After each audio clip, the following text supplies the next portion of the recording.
Hello my creative friends, it's time to take another art break, and up next is creating this whimsical style fox. She's the second little painting I'm doing in this Woodland Animal Series. First we did the rabbit, now we're going to be doing this fox, and up next is going to be a little hedgehog. I'm going to walk you through the steps of how I created her using acrylic paint on some black paper, and then I'm going to show you how you can add all the little scribbly bits to add her little extra whimsical style. Now if you'd like to paint along but drawing's not your thing, I got you covered. I have a sketchbook membership. That's where you can get all of the line drawings for any of the paintings I do on my YouTube channel.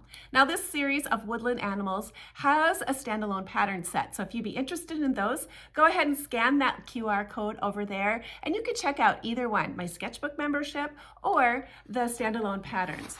Well, let's get started. Grab your brushes and perhaps your colored pencils and come along and paint with me. I wanted my painting to fit inside of this frame when I got done, so I designed my hand drawing with that in mind. First I did the drawing and then I copy it off, and then I want to use my tracer that I have, and I'm going to create some tracing transfer paper. I'm using transfer paper, copying the image on the front, then turning it over and using my pencil to add a little bit more graphite to the back, then flipping it the other way and then laying it down on my black paper. I like using a pen to transfer all of the large images to the paper before I begin drawing. You don't need to put the little details in just yet, just do the big images first. Once I have that all done, I'm going to start the painting process. I'm going to be using that same little scrubby brush from Walmart. It's a children's brush that I found in the area. I like using these brushes because the bristles are softer but a little bit stiff too as well, and I don't have to worry about destroying my brushes using this type of technique where I'm just kind of scrubbing the paint in. When you're doing this, you want to make sure you have no water in your brush. So when you rinse it out, make sure you're tapping it on a paper towel to get the water out from inside of that little metal area. Then go ahead and load your brush with paint. You want to scrub it back and forth on your palette to make sure your paint is kind of distributed throughout. You're going to applying the paint in the direction that fur might grow. So you can see how I did some C strokes in the middle, but then on the edges, I'm wisping it up and creating more of a fur texture. This is just a warm white paint. You'll be adding several different layers, so go ahead and put a layer on, let it dry, and then add another layer on. You want to just do this until you're happy with the shade of white it is. You're going to do the same look with using your other colors as well. I'm using kind of a darker red color in here. So whatever colors you might use, you start with your darkest color first, then your medium, and then your lightest color in that fur area. I'm going to be adding that red area to his tail, to his ears, on his face as well. Now I like to put little whimsical style clothing on my animals, so that will be I'll be creating that in the next layers. Here I'm using some more white. I've rinsed out my brush on this step because I was using the same brush. So I rinsed it out, tapped it on my paper towel to make sure the water was all out, and then I can pick up my white again. If I didn't rinse it out completely and dry it, you could end up having pink. So it's a good idea to rinse them out and then dry them off on your paper towel, and then you can add your next colors in. Now that first layer had dried, and since I am painting on black, that red is kind of dull and it doesn't look very bright. So I'm adding another layer of that red on, and I'm going to add just a little bit of this brown, like brown burnt sienna color on next as my medium shade of color. I'm putting the paint on exactly the same way. I'm brushing it in. I'm letting some of that original color showing through. I'm not looking for full coverage. That is kind of the fun part about painting on this black background. It creates some very interesting shadows and some dark areas on your paper. Work with it, add to your advantage of having those darker little areas in your painting. So I left a little black line in between the patch of white on his face and then that red color that begins his forehead, and that part I'm leaving little peaks of black in between the white and the red in his tail too. Now I've chosen my lightest color that I want to use, and I'm just picking up just a tiny bit of white with it as well to add the highlights to the tail. Right away I had too much paint in my brush. So I'm going up and just scrubbing it a little bit more on my palette paper before I were to apply it to the painting. The idea is not to have little thick patches of opaque paint or big patches of that. You're looking more for that scrubby look where you're having irregular color, and that's just going to add to the texture and the interesting quality to this painting by applying it with that wet, dry brush. As your painting is drying, you're going to see a color shift in your painting, and I'm needing to add some bright white to the white areas. So I'm picking up more of a titanium white that's more opaque and bright colors, and that's what I'm going to be using for the brightest shade of white in my white areas. Because this Woodland series was going to be a trio of paintings, I decided to use similar colors in all of them. So I continued on with making the pocket of the pink color. So I needed to add some white to that pocket so my pinks would actually show up and be a little brighter. Now I'm using the same colors that I used on my rabbit painting. I'll link down below inside of the description box for that original painting if you might be interested in watching that tutorial as well. I'm using some darker shade of green here. It doesn't show up in the video very well because I'm painting on black, but I'm going to be using a dark shade of green, then that medium, and then the light. I do the same thing with the blues. I start with a darker turquoise, move to a medium shade of blue, and then add a little bit of white to my blue to make the highlights. It's the same process. I'm just using dark, medium, light in all my different colors. I'm really trying to remember to leave some little dark accent areas around her little arm, between her pockets, on the collar. That's going to add that little bit of separation. She's holding the cutest little fish in this picture, so I want to make sure I'm leaving some green or dark black areas around the little fish as well. Now, if you buy the trace and paint bundle, you'll get all of the paint colors that I use in mine. You'll get a reference photo of what mine looks like in the end. And of course, you're going to get the tracer, so you'll be able to go ahead and trace and then paint right along with me in this step-by-step tutorial. Make sure you're giving your paint a little bit of time to dry in between your layers. So my dark greens have already dried, so now I'm going to be laying on those medium shades. That last shade of green paint is very translucent, so it's a good idea sometimes when you're using the very translucent colors is to add a little bit of white to them to make them show up a little bit better.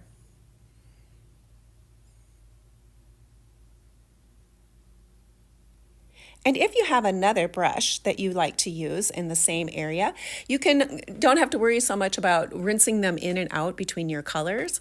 So if you're going to have a couple different brushes, you can simply keep each one for each different color if you wanted to. That way you don't have to worry about getting pink where your white is.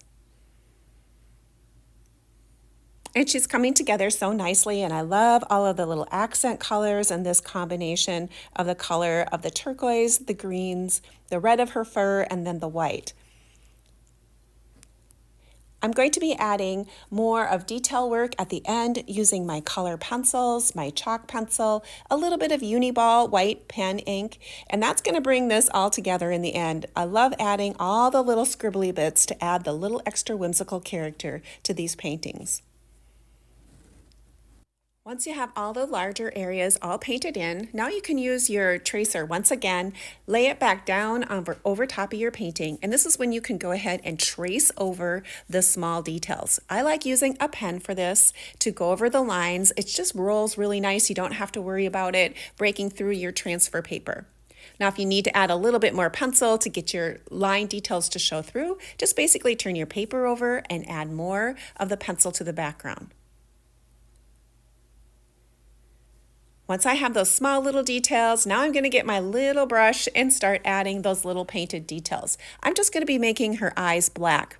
When you're doing these small little areas, you can add a little bit of water to your brush, put it into that area, and then when you're pulling your brush through that paint, you want to pull it through and twist it as you're going towards yourself.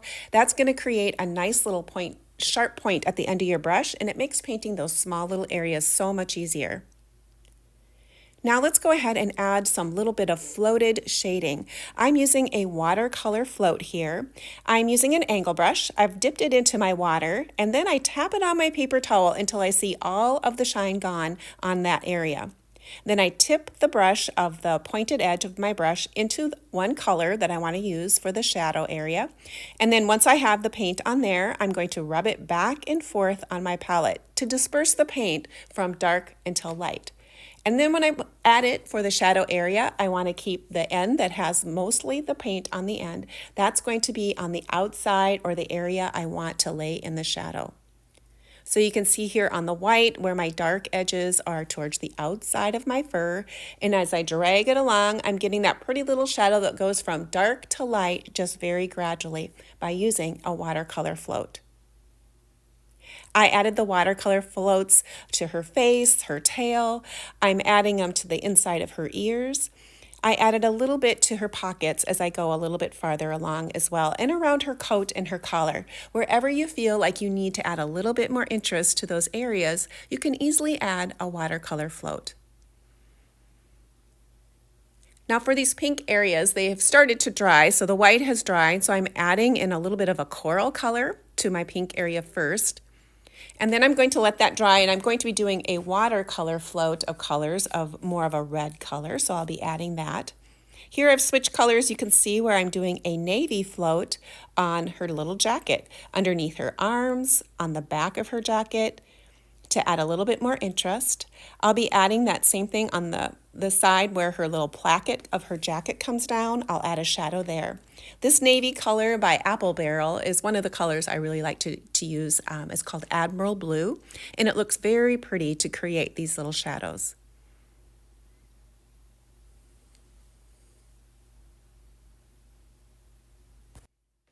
Now I switched to a round brush, and that's what I'm going to use to add the little fish details. I'm going into the medium blue that I had used on her jacket, and I'm just going to be painting those in the areas for the fish fins to add the interest there. I don't need to use that dry brush look for these small little areas. I can just add the little bit of paint areas to that area. I do the same thing for adding all the interesting colors to her pocket as well. I just paint them on directly. You can add in a few little bit more highlights if they're not showing up so much. Just pick them up with a regular round brush or even a flat brush. Works really well to be able to add those little extra layers in. To add the little checker detail on the bottom of her jacket, I'm using a flat brush and then brushing them in. I'm not using that scrubby brush technique for this. I'm just taking it and putting it on my brush and adding it on that way.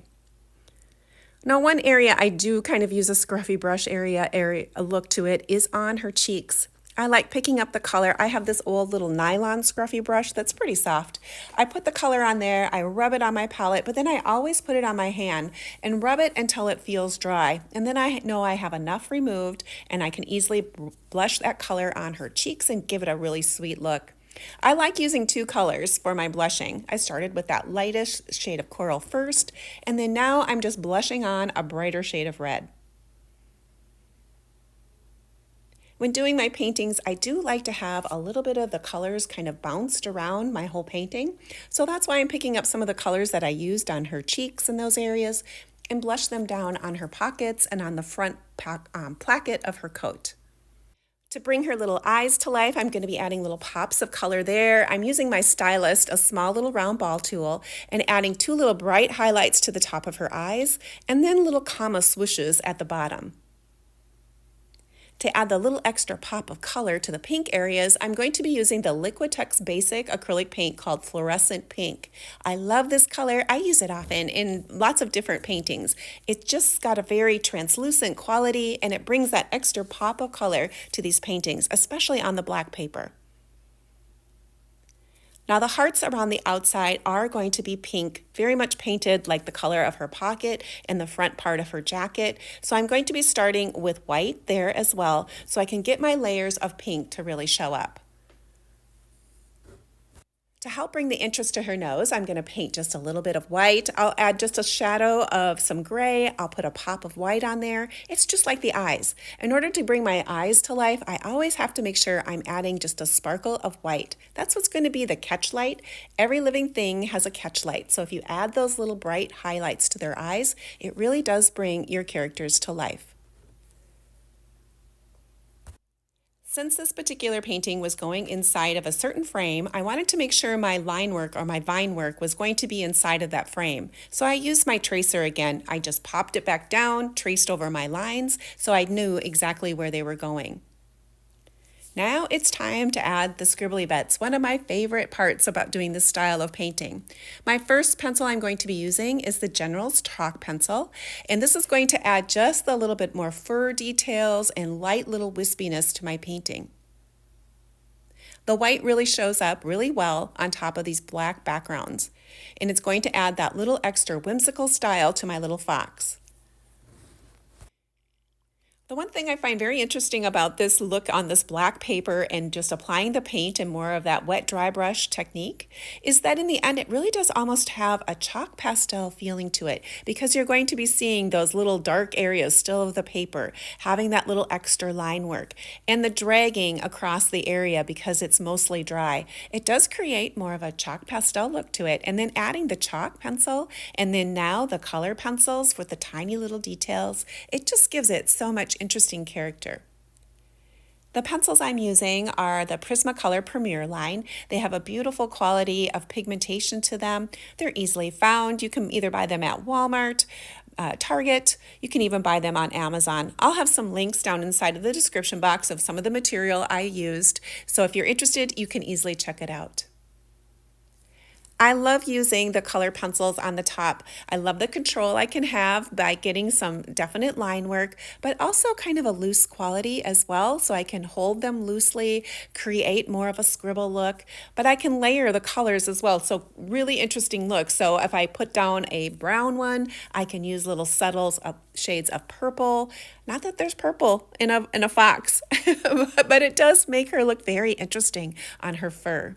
I can use the tiniest bits of color because I have those small little tips, and I love the look of the color pencil on top of the acrylic. It's just a fun way to add so much more interesting line work. I can add scribbles, I can add patterns, so to my fabric areas I can make them look more like a fabric, and I have those little subtle details by using my pencil. Now, if you do get the Trace and Paint bundle, or if you're a part of my sketchbook membership, you'll already get all of the information and a picture of the painting I did, a close-up one, so you can see all the little tiny details I add. This fish is looking so cute with all this little extra bits of line work. It was kind of a fun idea to give each animal some type of what might be food. So the bunny had a carrot, the little fox has a fish, and the next little guy I'm going to be doing is a hedgehog, and it has a little basket full of berries. So if you enjoy doing whimsical animals just as much as I do, you're going to want to follow along and watch this painting series. Here I'm adding some more brighter pops of white by using my Uniball gel pen, and that's going to add just another layer of line work that I can't get with using the color pencils, but I can add that bright little line work of using my Uniball gel pen. To add the small little black details, I'm using my Micron pen for this in probably about a 0.3 or a 0.2 size nib. This little pen works great for adding small little details. I first use it for the whiskers, and I add little eyelashes to my little gal as well. First I start out with the dark, but then I come back in with my Uniball and add little bright pops of white to those little whisker lines just to make them pop a little bit more. To create the vine work, I'm using the same colors that I had used inside of her clothing. I'm using those to create the vine work as well. I'm not concentrating on keeping my lines exact to how they were traced. I'm just using that more as a guideline.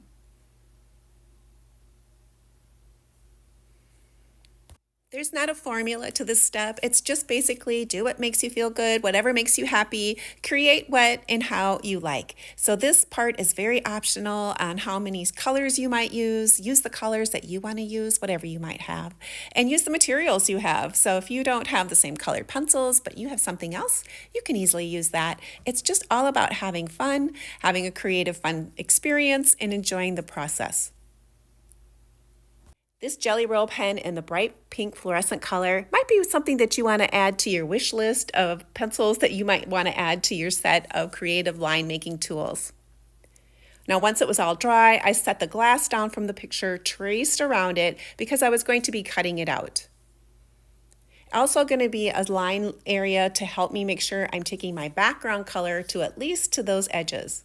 I'm starting out with that light blue color, again spa blue, and I'm using the same technique of using that wet dry brush technique and just brushing in the color around my little fox. I'm going to naturally have kind of a dark line around her because I don't want that blue color to get all the way onto her, so I'm going to just be brushing it into the background. Once that light blue color is dry, I'm going to take that Admiral blue color, that navy blue, I'm going to be adding that over the top. So the combination of having the light underneath and then putting the dark on the top gives it kind of almost a cloudy, hazy look. It's a real pretty look on top of this black paper. For the final step, I'm going to be giving my painting a coat of matte varnish to seal everything down. Well, let's take a look at what this little gal looks like sitting next to the bunny in this series. There's one more to come yet. There's a little hedgehog that's going to look adorable sitting with this group as well. Adding all the little extra detailed line work to this little gal really did bring her to life. I love her clothes, her sweet little facial expression, and her cute little fishy friend. If you're new to my channel and you like doing art and crafts, come on over and see what I'm doing. I'd love to have more creative friends join me. Leave me a comment, give me a thumbs up. It really does help my channel. If you enjoyed this tutorial, here's a couple more you might want to check out. Well, thanks for joining me, and hopefully you'll come back and join me again, and perhaps next time you'll paint right along with me.